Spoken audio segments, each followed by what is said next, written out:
jehanamu ya moto. Sehemu hiyo ya shetani, ndani yake kuna moto na ndani yake kuna wadudu. Moto huo, jehanamu ya moto, ni Mungu mwenyewe alitengeneza na akaweka moto na akaweka wadudu huko. Na moto huo ni wa kuchoma shetani na malaika wake walioanguka pamoja. Wapendo wa dhamana, ndio unaona mpaka leo hii hakuna siku shetani atatubu, maana tayari yeye ashaandaliwa mahali pake, na hakuna siku shetani atakuja chemyoga kama hii. Naambia watu wawache dhambi, wawache usharati, wawache ulevi, wawache bangi, wawache umalaya.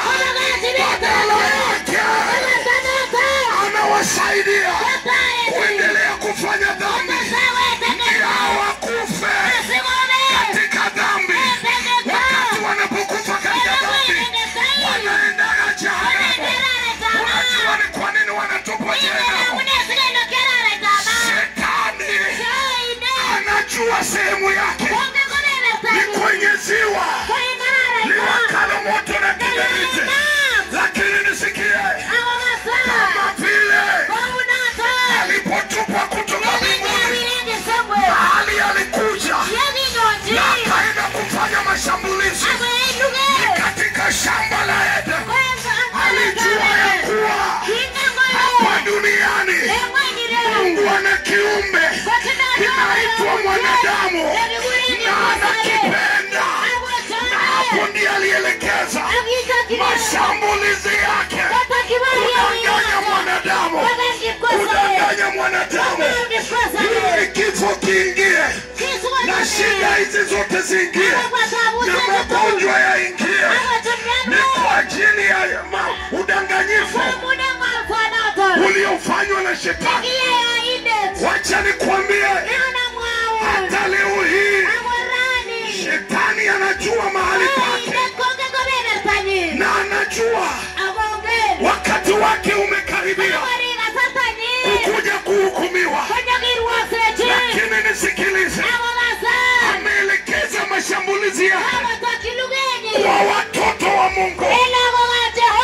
Anawadanganya leo katika madawa ya kulevya, katika usharati, katika uzinzi, ili hawaue hapo waende jehanamu. Maana hata naye shetani hataki kuchomeka huko peke yake, hataki kuchomeka peke yake. Haleluya! Ndio sababu Mungu, kwa sababu anapenda mwanadamu, hata baada ya mwanadamu kuanguka katika shamba la Eden na ametoroka, amegundua sasa yuko uchi, amechukua matawi, ameenda kujificha chini ya mti. Bado aliweza kusikia sauti ya Mungu, Mungu akimtafuta na anauliza, Adamu uko wapi? Wacha nikwambie, si kwamba Mungu hakujua mahali Adamu alikuwa, na si kuwa hakujua Adamu ameanguka. Ndio sababu kabla ya Adamu kuanguka, tayari alikuwa ameweka mpango wa kumwokoa mwanadamu, wa kumkomboa mwanadamu. Na ndio unaona wakati mwanadamu alianguka, Biblia inasema Mungu alienda akachukua mnyama akamchinja, damu ikamwagika, ishara ya kuwa ili Mungu kumrejesha mwanadamu, ili mwanadamu kurejeshwa katika uhusiano wake na Mungu. itabidi mnyama achinjwe na damu imwagike. Wacha nikwambie, wakati Yesu alikuja kama mwana kondoo anayechukua dhambi za ulimwengu. Alipochinjwa kwenye msalaba, kifo hicho alichochinjwa, alichokufa, kilifaa kuwa changu mimi na wewe. Maana Yesu hakuwa ametenda dhambi, alitoka mbinguni, na yeye ni Mungu, yeye ni nuru, yeye ni mtakatifu. Lakini nisikilize, mbinguni alivua utukufu wake, ana ushiriki na Mungu. Mbinguni aliacha ibada ambaye anashiriki pamoja na Mungu.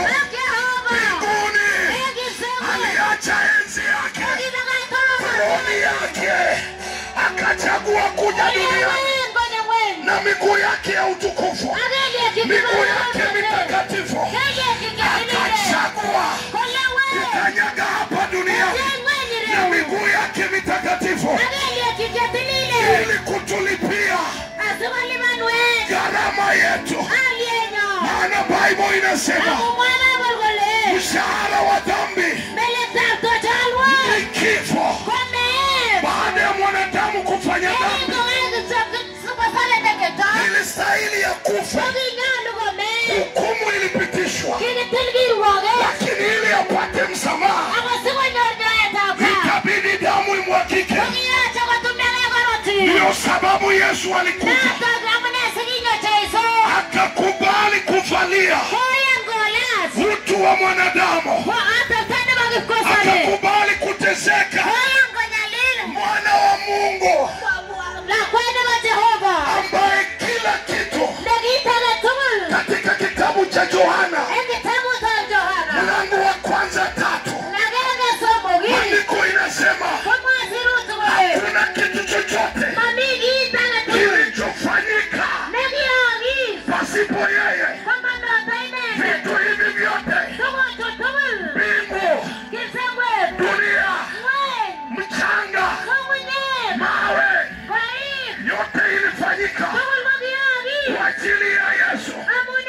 Haleluya. Anaitwa neno la Mungu. Na ukisoma kitabu cha Genesis chapter 1, Bible inasema Mungu akasema na iwe, na ikawa. Vitu hivi vyote viliumbika kwa neno lake. Yesu ni neno la Mungu. Vitu hivi vyote viliumbwa na Yesu. Lakini nisikilize, wakati Yesu alipokuja hapa duniani, ni mawe yake na matofali yake inatumika kujenga mahoteli, kujenga manyumba.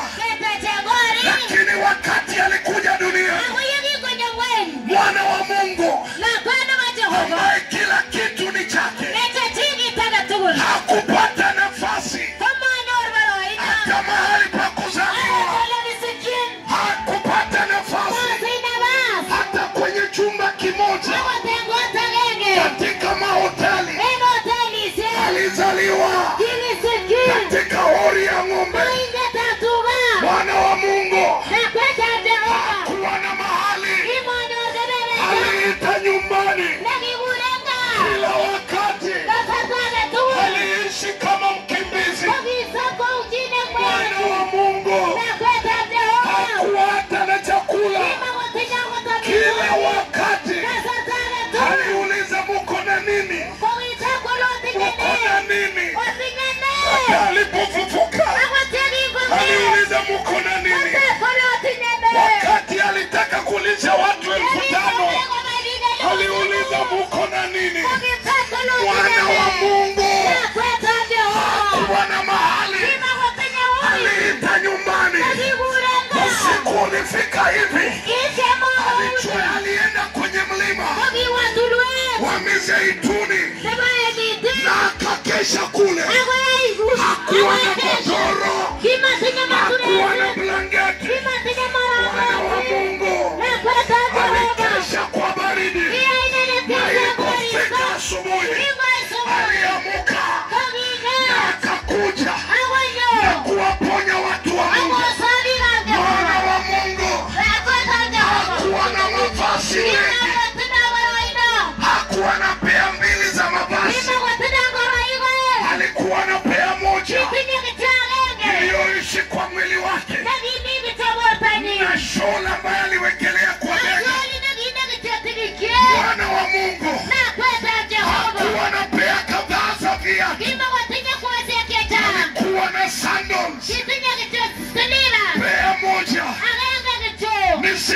kusulubishwa.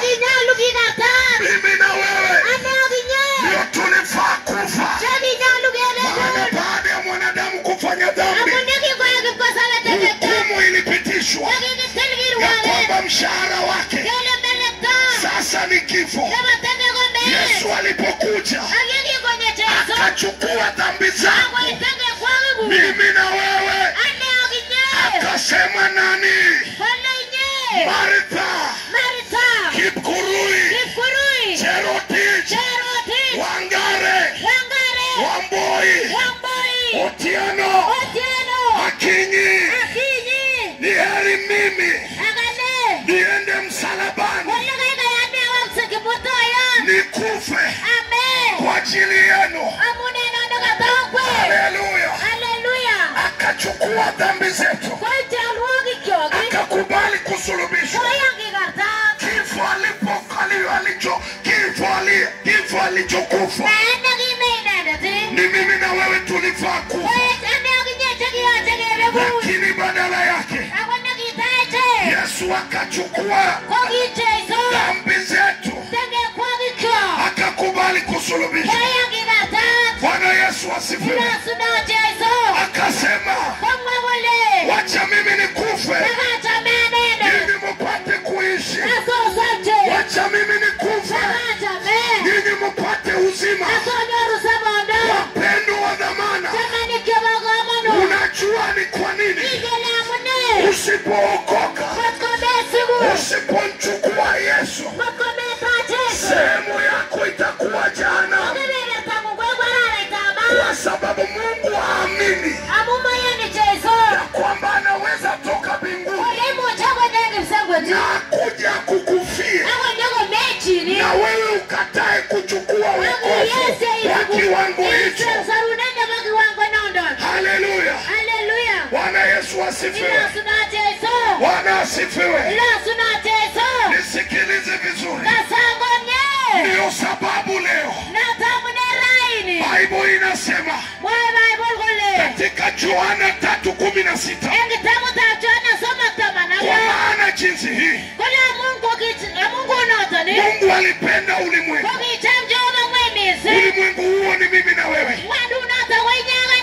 Akamtoa mwana wake wa pekee, akakuja akakufa. Alafu anasema na yeyote atakaye muamini ataokolewa. Nisikilize vizuri. Unajua maana ya kuokolewa? Kwa mfano pale mbele kuna moto, kumaanisha ya kuwa hapa mbele ya mwanadamu kuna uzima wa milele na kuna moto wa milele. Lakini Yesu alikuja kwa sababu baada ya wanadamu wote kutenda dhambi, wote wanastahili kwenda kwa moto. Lakini Yesu anasema lakini yeyote atakaye muamini mwana wa Mungu, yeyote mwenye atakaye muamini ataokolewa. Kumaanisha ya kuwa wote ambayo wanapokea Yesu, tayari Yesu anafanyika mwokozi. Hawa watu wanawaokoa kwamba hawataenda kwa moto, maana wamepokea Yesu. Amekuja kama mwokozi. Ndio maana anaitwa Savior. Amekuja kutuokoa kutokana na moto ambaye uko hapa mbele. Moto huo tumeona ni wa Shetani na malaika zake. Sasa nisikilize, Shetani anajua sehemu yake imekwisha tengenezwa, na hapo ndipo ataenda kuishi akichomwa na akiteswa na wadudu kwenye ziwa la moto. Sasa kitabu cha Yohana 10:10 inasema ya kwamba alipokuja amekuja kuiba na kuua na kuangamiza. Nisikilize vizuri.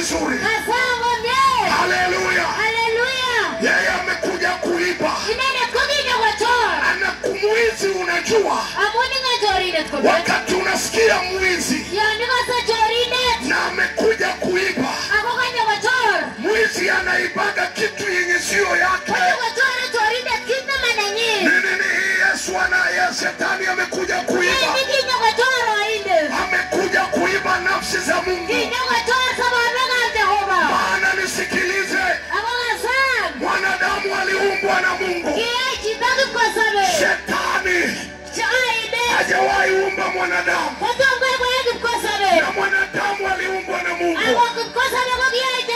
ili mwanadamu apate kumtumikia, na mwanadamu apate kumwabudu. Lakini angalia leo, shetani anajua mwanadamu aliumbwa na Mungu apate kumwabudu Mungu na apate kumtumikia. Lakini shetani amekuja akaiba watu wa Mungu, akaiba vijana wa Mungu, akaiba wazee wa Mungu, akaiba kina mama wa Mungu, na kuwafanya wamtumikie, wamwabudu. Ndio unaona leo hii. Haleluya.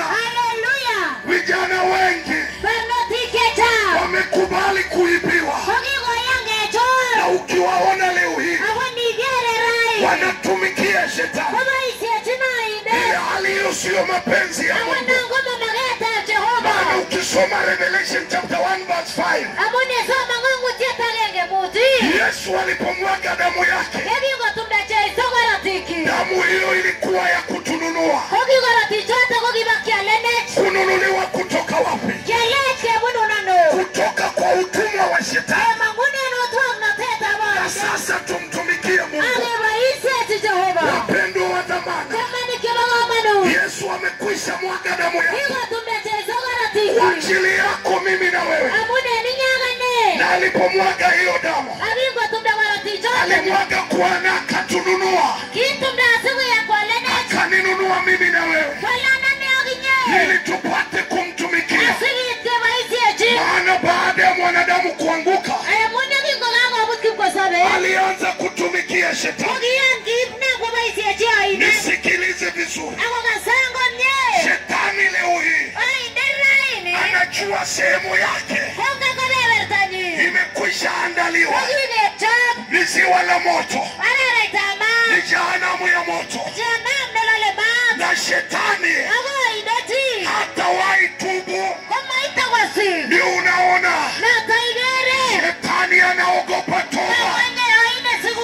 Shetani anaogopa toba. Anaelewa ya kuwa toba ni damu ya Yesu. Ni toba peke yake ambayo inaweza rejesha mwanadamu katika uhusiano wake na Mungu. Ndio unaona hata kanisani leo adui aliondoa toba, akaondoa injili ya toba, ile hali manabii waliotangulia walikuja wakihubiri watu watubu. Yesu mwenyewe alihubiri watu watubu. Mitume hata kina Paulo walihubiri watu watubu. Maana shetani anaelewa watu wakitubu dhambi zao wataingia mbinguni, wataingia mbinguni. Zakayo aliyekuwa mwizi, wakati alipatana na Yesu alitoa toba, akasema mbele ya Yesu, mimi nimekuwa nikiibia watu na leo ninawarejeshea.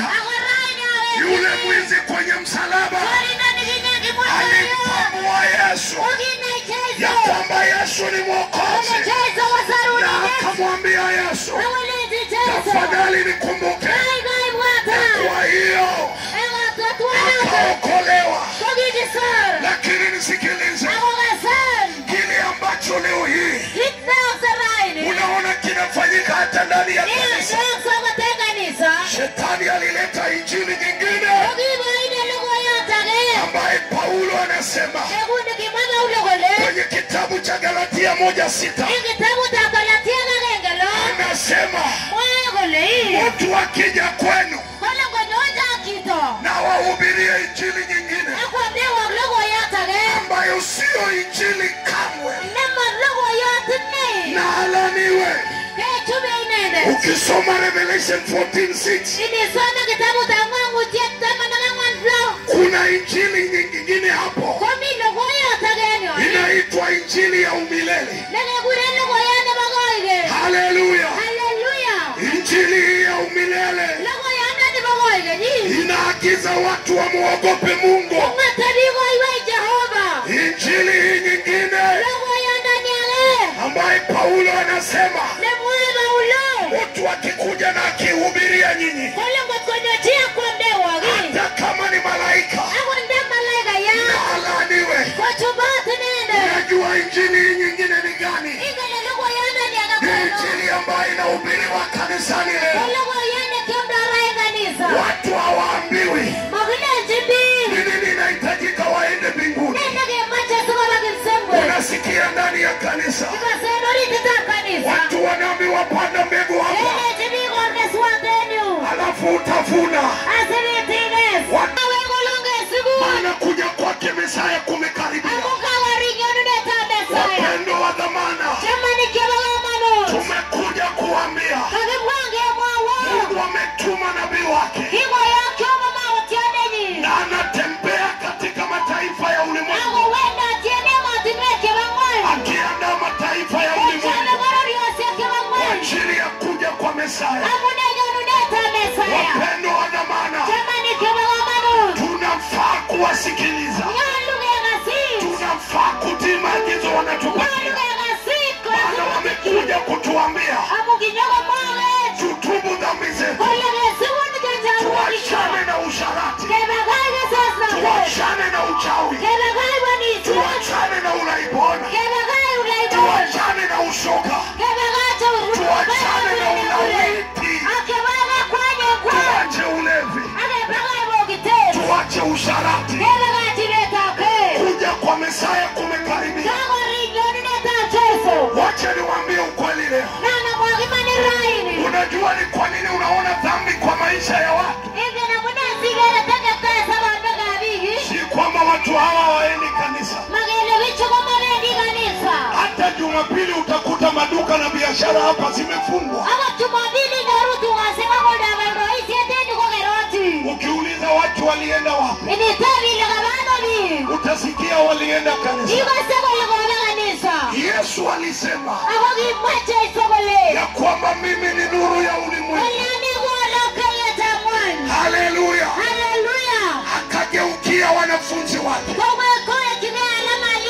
akawaambia, sasa ninyi ni nuru ya ulimwengu. Haleluya. Kazi ya nuru ni kufukuza giza. Ni kwa nini leo hii watu wanaenda kanisani, lakini ukiona maisha yao hauoni utofauti na watu wenye wajaokoka? Usharati uko ndani ya nyumba ya Mungu,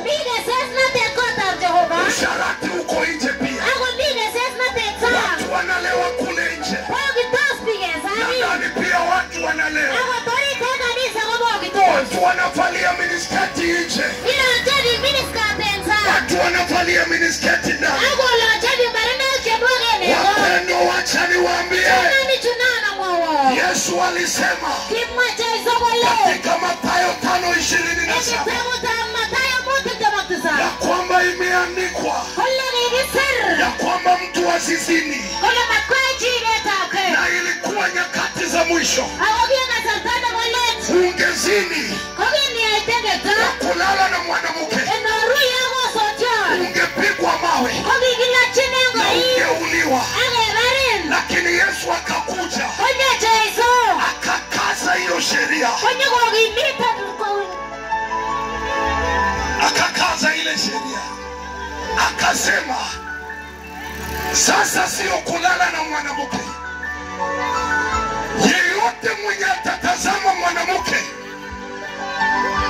na kumtamani, tayari amezini na yeye. Wacha niwaambie kina dada hapa, unajua kuna mavazi ambaye shetani anakudanganya. Unaona kama ni fashion, wakati unavalia minisketi na umeikata kabisa, na unasababisha wanaume kuona mapaja yako, na hiyo skati ambaye unavalia umehakikisha ya kwamba imebana mwili wako, ili wanaume wanapokuona wanaona vile mwili wako ambavyo umejichora. Wacha nikuambie leo, wewe dada ambaye unavalia longi, na hiyo longi unavaa ni longi inayokubana, ili kuhakikisha wanaume wanapokuona wameona vile mwili wako umejichora na ulivyo. Vile Mungu anaona akiwa mbinguni, sio vile shetani anakuona. Mungu anaona wakati unavalia hivyo na utembee kutoka factory ya Kabianga na ufike pale kwa daraja uchote maji, na umevalia mbaya, wanaume yote kuanzia kwa maji mpaka factory wenye watakutazama na wakutamani kwa jinsi umevalia. Mungu akikuona mbinguni anaona umezini na hawa, umelala na hawa wanaume wote. Kama ni wanaume 1000 wanaishi hapa na wamekutazama wakakutamani, mbinguni inakuhesabia leo umezini na wanaume 1000. Wewe kwako utarudi nyumbani unasema mimi sijalala na wanaume, lakini Mungu anapokuona anaona umelala na wanaume 1000. Ndio sababu siku ya hukumu, kama kwa mfano ukikufa ukiwa umevalia minisketi ama ukufe kwa usharati, moja kwa moja unatokezea jehanamu ya moto. Na siku ya hukumu utasimama mbele ya kiti cha enzi cha hukumu ambacho kinaitwa kiti cheupe cha hukumu.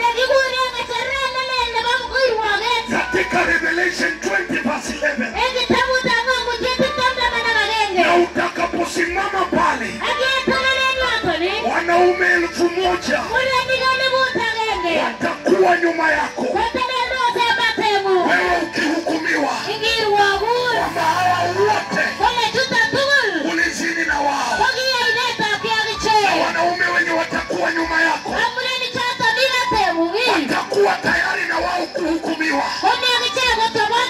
kwamba waliruhusu macho yao kutamani wanawake. Ukisoma Job 31 verse 1 inasema, Ayubu anasema nimeweka agano na macho yangu kwamba sitaangalia mwanamke na kumtamani.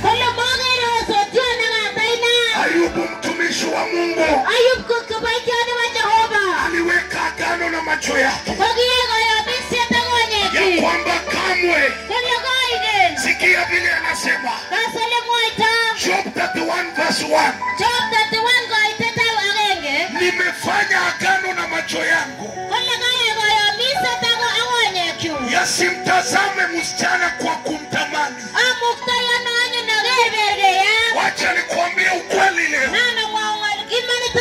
hata wanaume ambaye bibi yake akivaa mbaya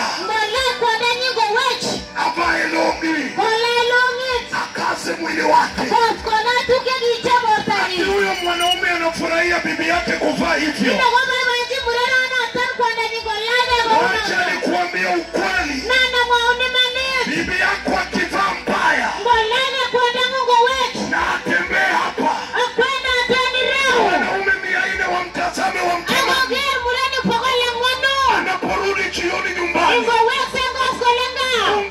kumhesabia ametoka kwa umalaya. Amelala na hawa wanaume 400. Na wewe mwanaume nisikie, ulipewa macho. Na hiyo macho Ayubu alikuwa nayo. Lakini Ayubu anasema, niliweka agano na macho yako. Sitatazama mwanamke, sitatazama wasichana, na kuwatamani na macho yangu. Yesu alisema, jicho lako likiwa safi, mwili wako wote unakuwa msafi. Haleluya. Dhambi nyingi zinaanza kwa kuona, zinaletwa kwa kutazama. Wapendo wa dhamana, nimekuja kuambia, kuja kwa Mesaya kumekaribia, na anakuja kuchukua wateule wake, watu waliotubu dhambi zao na wakafanya maamuzi maishani mwao, kuishi maisha matakatifu, kuishi maisha ya haki. Walifanya agano na macho yao, kama macho hii nimepewa. Hata Yesu akasema, wepo jicho lako litakufanya uende jehanamu, ni heri kulimoa uende uzima wa milele ukiwa kipofu kuliko kwenda jehanamu na macho yako yote. Kumaanisha ya kuwa Mungu alimpea mwanadamu uwezo wa kutambua kilicho kizuri na kilicho kibaya, na mwanadamu kila wakati anachagua kilicho kibaya, ila hali Mwenyezi Mungu anatamani achague kilicho kizuri. Hiyo Bible inasema katika Deuteronomy 30 verse 19 ya kwamba mbele yako nimeweka uzima, nimeweka mauti. Akaambia wana wa Israeli, chagua. Mungu alimpea mwanadamu uwezo wa kuchagua. Hata leo hii unaweza chagua uzima wa milele na ukakataa jehanamu yako, maana jehanamu sio yako. Jehanamu ilitengenezewa shetani. Kwa nini kukubali shetani aendelee kukudanganya? Shetani aendelee kukudanganya. Wapendo wa dhamana, wacha tuchague Yesu. Tunapochagua Yesu, yeye anatupatia uzima wa milele. Leo hii parapanda ikilia na uwe umeokoka, umepokea Yesu, hakuna hasara, unaenda kwa uzima wa milele. Lakini leo parapanda ikilia na upatikane hujaokoka, hukumu ya Mungu itakuja duniani, na Mungu atakuja kuharibu hii dunia. Hii dunia ameiwekea moto, anakuja kuiteketeza na moto. Haleluya. Anakuja kuiharibu na moto. Lakini kabla haja hukumu hii dunia, itabidi aondoe watu wake kwanza. Wakati wa Noa, kabla ya gharika ya Noa,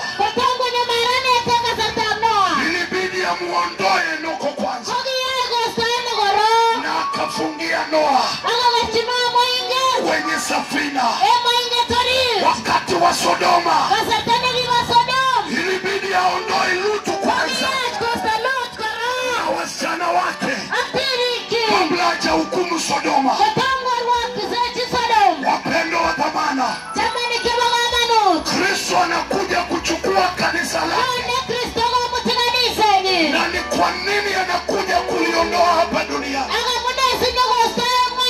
kwa sababu hukumu yake inakuja.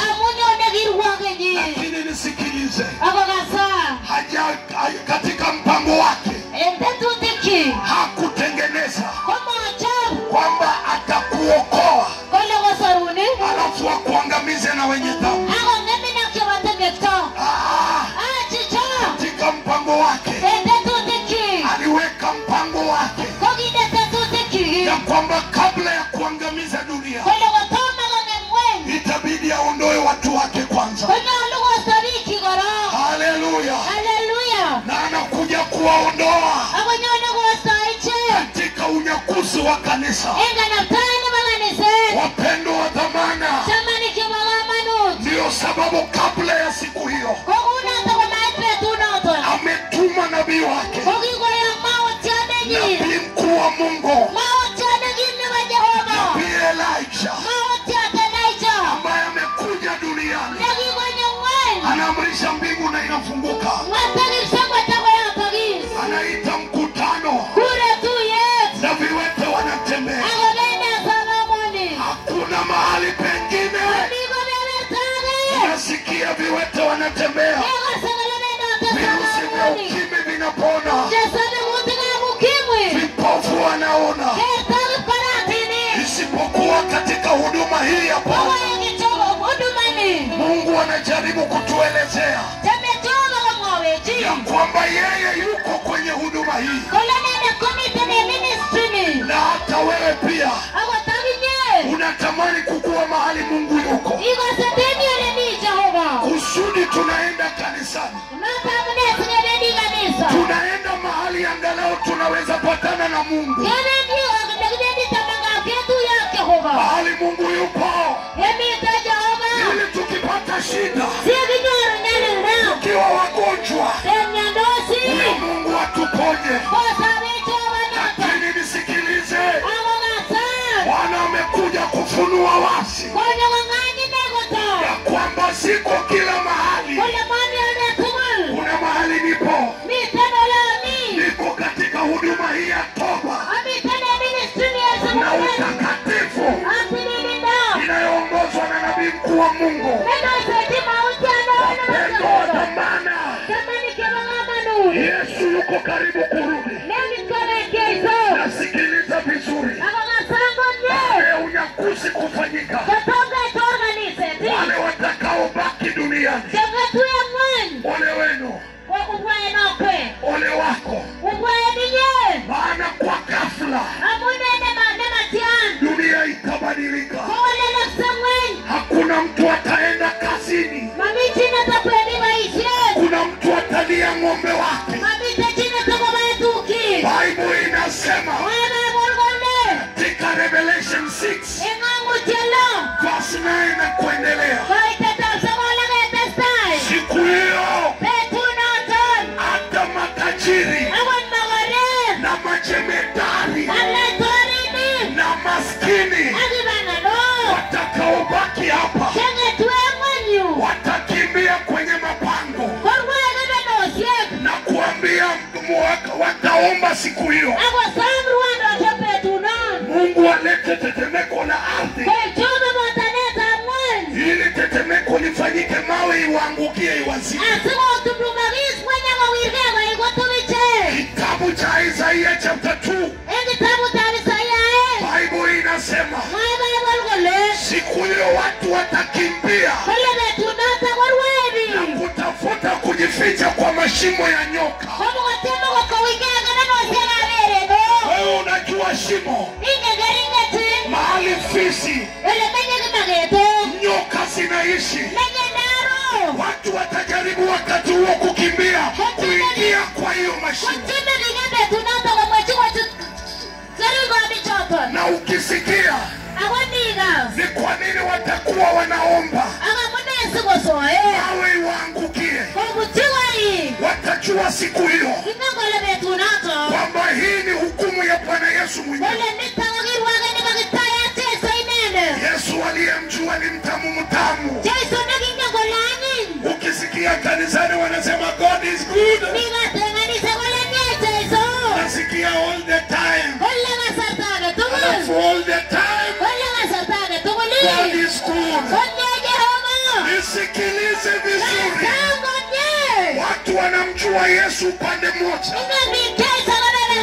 lakini upande mwingine anajulikana kama Yesu anayehukumu.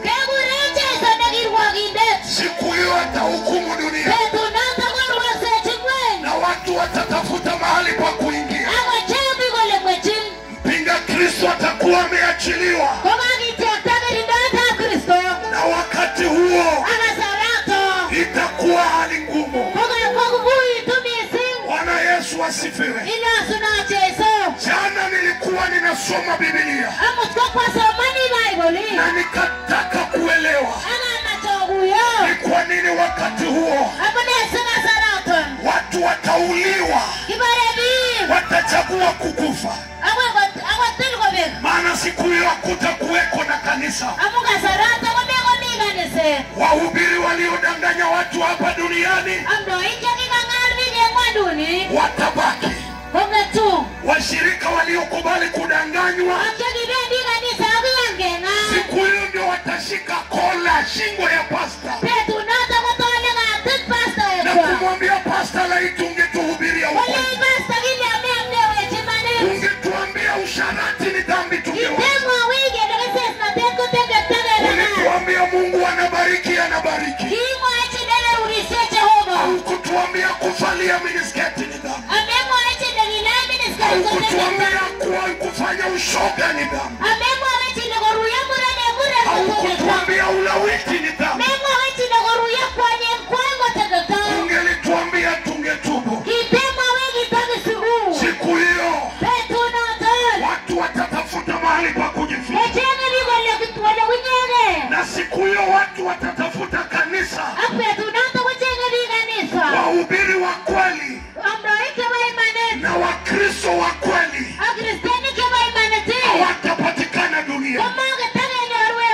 Wacha nikwambie, siku hiyo utajaribu kukiri Yesu, unauliwa. Bwana Yesu asifiwe. Na nikakuja kuelewa ni kwa nini watu watachagua kufa. Namba 1, hiyo ndio siku watu wataelewa. Huyo ndio siku wataona ule uasi, udhahiri wa jehanamu. Maana wataelewa ukishika nambari ya mpinga Kristo, moja kwa moja atakuwa amekumiliki, na tayari ukikufa huku naenda jehanamu. Na siku hiyo watu watajaribu kukataa. Ni kwa nini watachagua kufa? Kwa sababu siku hiyo watajaribu kutafuta washirika wa ukweli, watu waliokuwa na hubiri ukweli, walikuwa wanavalia mavazi marefu, lakini hawatawaona duniani. Siku hiyo ndio wataelewa hawa watu walikuwa na siri. Walipoamua kuchagua utakatifu,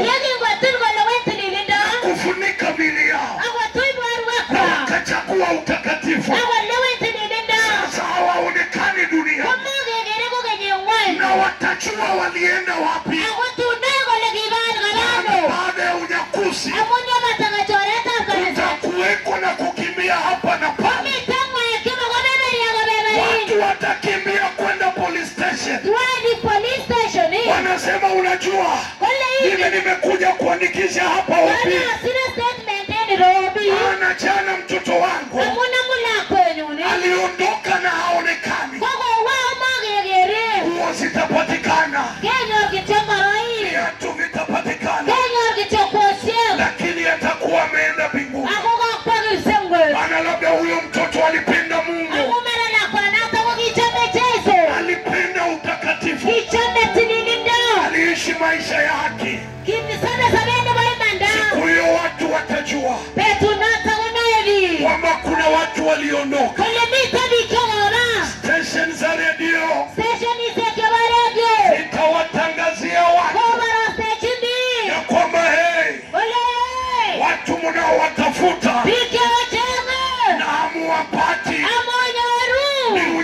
harusi ulifanyika, watu walienda mbinguni. Huyo ndio watu watatamani kuokoka, lakini hakutakuweko na wakati. Leo hii ndio siku Biblia inasema ya kwamba leo utakaposikia sauti ya Bwana usifanye moyo wako kuwa mgumu. Kitabu cha Wakorintho Bible inasema ya kwamba leo hii ndio siku ya wokovu. Wakati wowote unaletewa neno kama hili, ndio siku Bwana amekuona anatamani uokoke. Maana hapa mbele hatujui nini naweza fanyika. Unyakuzi wa kanisa huko hapa mbele, na vile vile kifo kiko hapa mbele. Wapendwa wa dhamana, ni vizuri ujiweke tayari, ili parapanda ikilia utakuwa miongoni mwa wale wataenda mbinguni. Na iwepo kifo kinaweza tangulia, hakuna hasara, utaenda mbinguni. Tunapoenda kumalizia, labda baada ya kusikia neno la Mungu umeona upendo wa Mungu kwa maisha yako, na jioni ya leo unasema mimi nataka kumpokea Yesu, ninachagua kukataa shetani na matendo yake yote. Haleluya, ninachagua Yesu. Yesu ni Mwokozi. Wakati unampokea atakuokoa kutokana na ziwa la moto. Na vile vile wakati unampokea anakuokoa na kifo. Leo angalia, Bwana Yesu asifiwe. Watu wamechingisha kwenye dhambi, shetani akawadanganya eti maisha ya dhambi ni ya kisasa.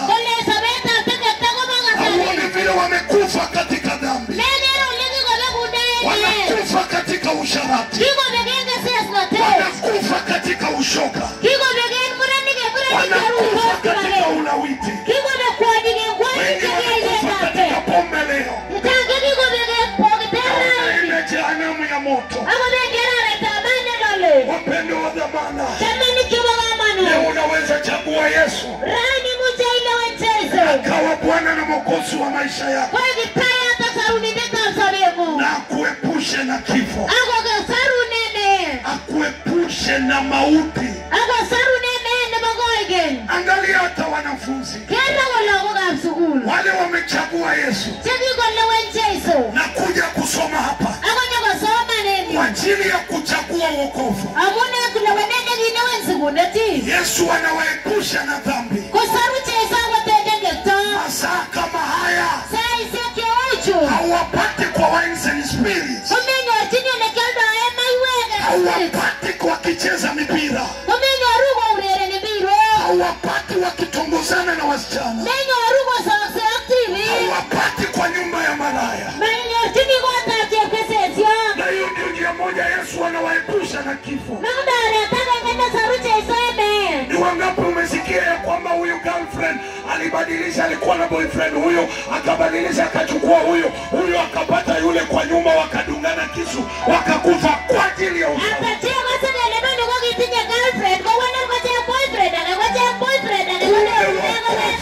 faida. Iko na faida kubwa, iko na faida wakati unapokea Yesu. Hata unakuta unamaliza shule vizuri, lakini wakati hauna Yesu, shetani anakuingisha kwa madawa ya kulevya, anakuingisha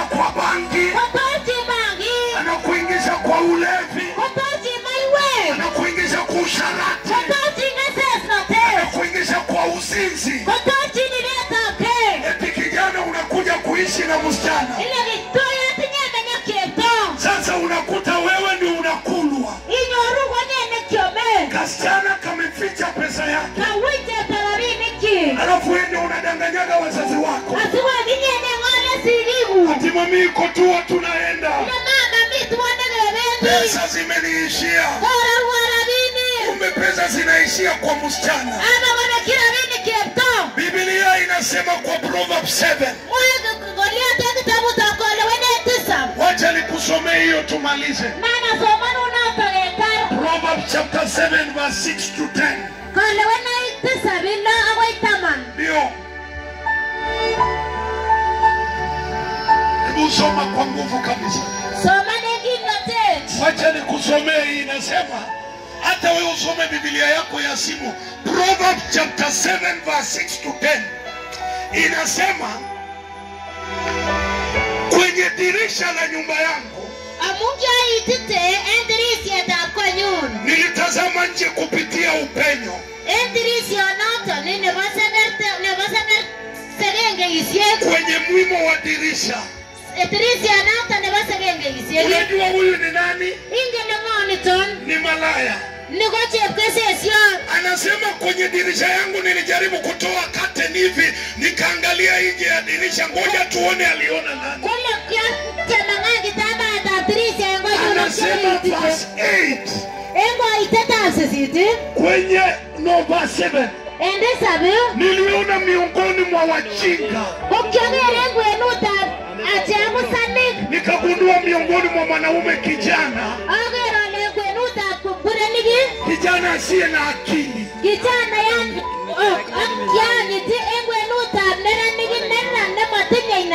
Alikuwa akishika njiani karibu na pembe ya kwake, akielekea kwenye nyumba ya huyo mwanamke. Wakati wa machweo, jua likipungua nuru yake, giza la usiku lilipokuwa likiingia. Katika maana ni mengine ni masaa. Hebu sikia verse 10. Ndipo huyo mwanamke akatoka kumlaki. Wewe ya Kikale inaweka vizuri gorgo. Hali amevaa kama kahaba, akiwa na nia ya udanganyifu. Wacha nikwambie ukweli. Kumbe mavazi unayovaa yanakutangaza wewe ni nani. Bible inasema ilikuwa masaa ya jioni, wakati jua linapunga, giza linaanza kuingia. Nikaona kijana mmoja asiyekuwa na akili. Hebu angalia kitu alikuwa anafanya. Alikuwa anateremka kwenda kwa nyumba, kwa njia ya kwenda kwa malaya. Alafu anasema yule mwanamke alipomuona, alitoka nje ya nyumba kumlaki. Lakini alikuwa amevalia kama kahaba. Alikuwa amedaja udanganyifu. Wapendo wa dhamana, kumbe mavazi unayovalia yako na maana yake, na yako na lengo lake, na yanatangaza wewe ni nani. Haleluya. Mavazi yako na lengo, na yako na lengo, na yanatangaza wewe ni nani. Bwana Yesu asifiwe. Wacha tutubu leo na tuachane na dhambi, tuachane na usharati, tuache uzinzi, tuache ukahaba. Hata wamama wa Kabianga, ni vizuri ukubali umezeeka, na ukubali miaka yako imesha umeshaenda. Wacha kujifinyia mavazi ya kukubana ukae kama wasichana wadogo. Alafu kwa nyumba yako umefuga kijana rika ya kijana yako. Ndio luoko chuchuni. Hata inafaa kunyonye. Akunyonye ni kijana yako. Ndio unamuita sugar baby, sugar mommy. Kubali umezeeka. Na ukubali miaka imeenda. Na ukubali jina la mama. Ni jina la heshima. Wazee mulia hapa Chemyoka. Kubali hata wewe ulishaoa. Kama uliacha bibi yako nyumbani. Na umefugwa hapa. Kama ng'ombe ya gredi. Kama kuku wa gredi hapa. Rudi nyumbani. Ukakae na familia yako. Nataka tuweze kuomba. Tunapotamatisha mkutano wa leo. Tunashukuru Mungu kwa ametupatia hii nafasi ya kuja kuzungumza na watu wa Kabianga. Jana tulikuwa Chemyoka. Leo tuko hapa. Bwana akitujalia kesho tutakuwa Chemyoka. Na Jumamosi pia. Jumapili pia. Tuko kanisani. Kanisa letu linapatikana pale Chemyoka. Toka Chemyoka ukielekea hiyo barabara ya Tegat. Ukipita kichinjio kwa mlima hapo. Taona jengo liko hapo. Tunakukaribisha. Iwepo unatoka Kabianga University. Vile vile tuko na ibada pale kwa hall ya LH1. Kuna ibada inaendelea pale siku ya Jumapili. Iwepo unatoka Kapchelucha hapo karibu kwa shule kuna kanisa pia. Sasa nataka kuomba na watu wa Kabianga. Kila mmoja anayesema mimi nataka Yesu jioni ya leo. Wacha tumpokee Yesu. Turudi nyumbani tukiwa tumepokea Yesu. Bible inasema kuna mtu anayejua siku wala saa ya kuja kwake Mesaya. Tunaishi nyakati za mwisho. Ni heri tumpokee Yesu. Iwepo uko mahali hapa ama ndani ya biashara yako ama kwenye kibanda chako juu ya pikipiki unaongojea kuabiri gari, uliposikia neno ukasema no, wacha nisikie neno. Nataka kumpokea Bwana Yesu. Ninataka kuomba na wewe. Funga macho yako mahali ulipo. Sema Bwana Yesu mkuu. Jioni ya leo ninaufungua moyo wangu kwako. Na ninakupokea kuwa Bwana na Mwokozi wa maisha yangu. Siku ya leo ninatubu dhambi zangu zote. Dhambi za kuzaliwa. Dhambi nilizorithi. Dhambi ambazo nimezitenda. Katika ujana wangu. Za ulevi. Za usharati. Kuafya mimba. Bwana nisamehe. Nimeelewa leo. Ulikuja ukakufa. Kwa ajili yangu Yesu. Na nimeelewa. Jehanamu ya moto. Haikutengenezwa kwa ajili yangu. Bali ilitengenezewa shetani. Siku ya leo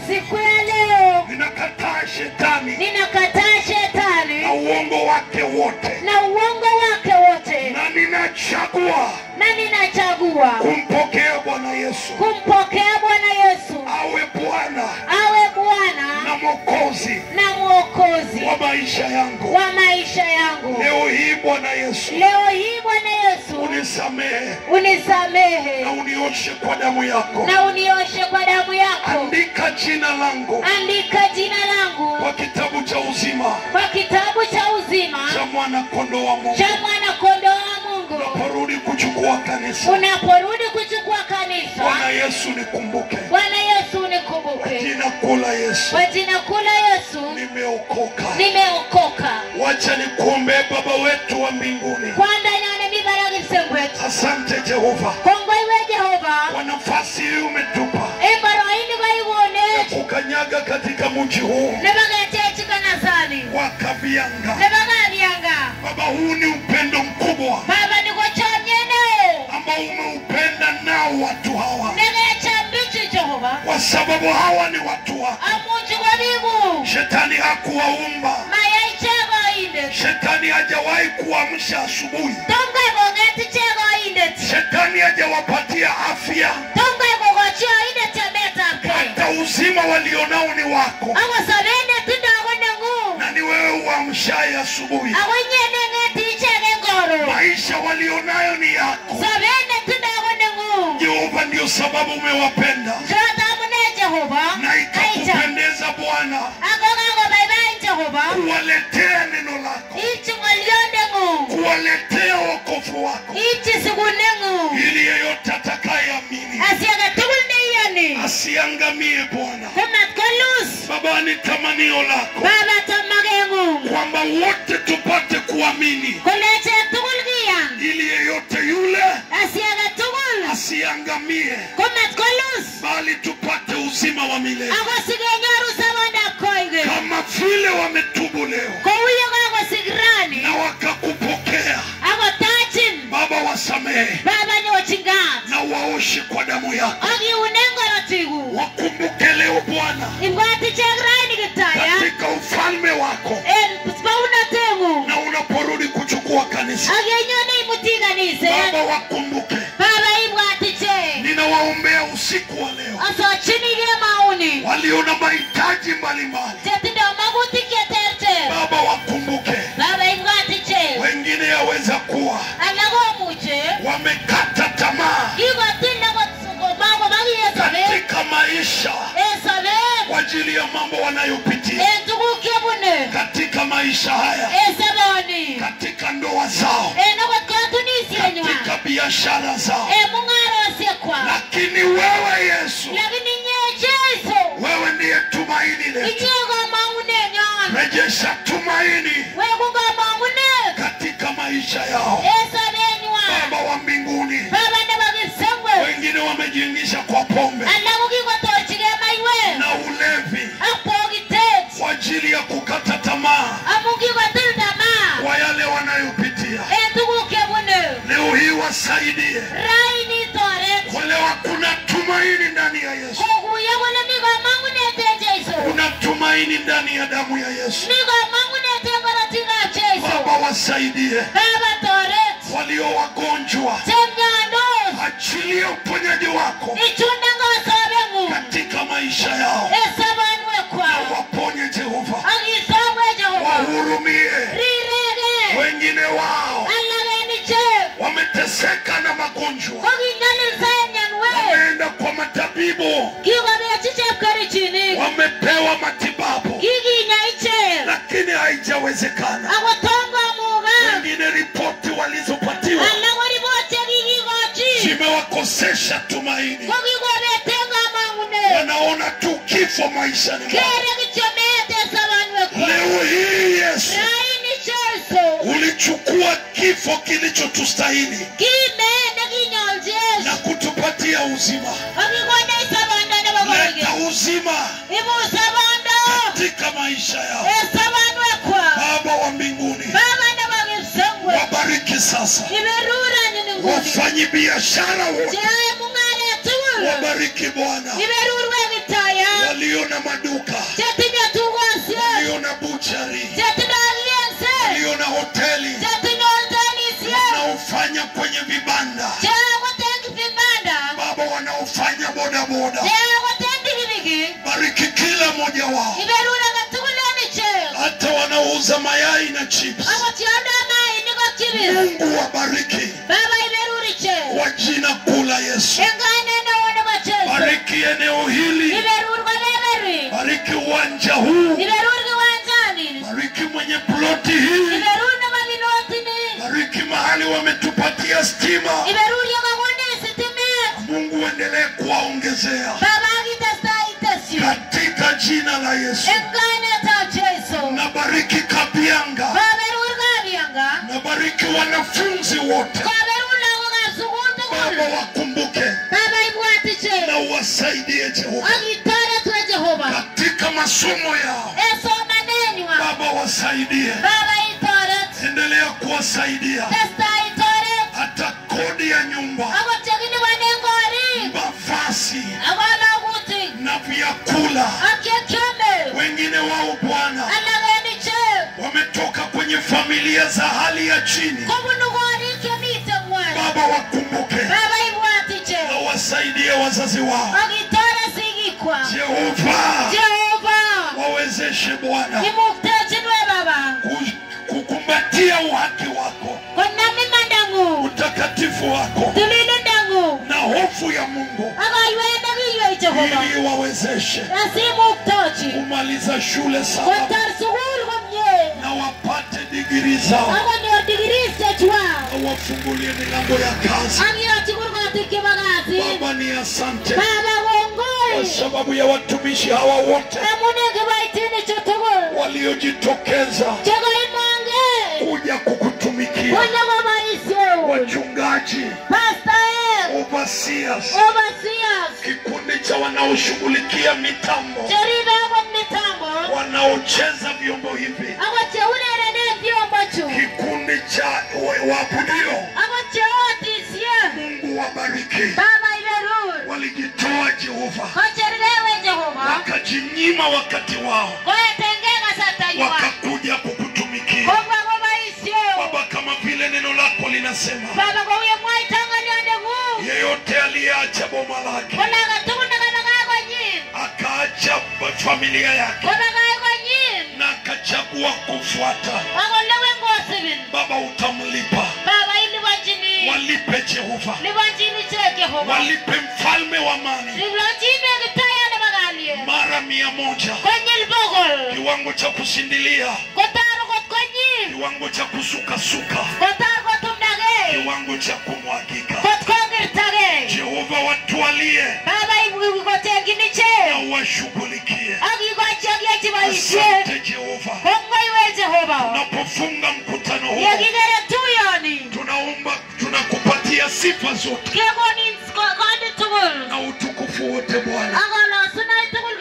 Wacha ukurudie, maana ni wako Jehova. Baba ni asante kwa sababu ya tunku umetupatia ya kukutumikia. Sisi tumefanya tu ili uliotuitia tufanye, lakini utukufu wote na sifa zote zikurudie Bwana, maana ni zako na zina kustahili. Tunapofunga na kurejea nyumbani, utubariki Bwana, ulinde kila mmoja wetu, ulinde hata wafanyi biashara wote, ulinde senta hii hata ili ya Chemnyoga na vijiji vyote, vilinde Mungu.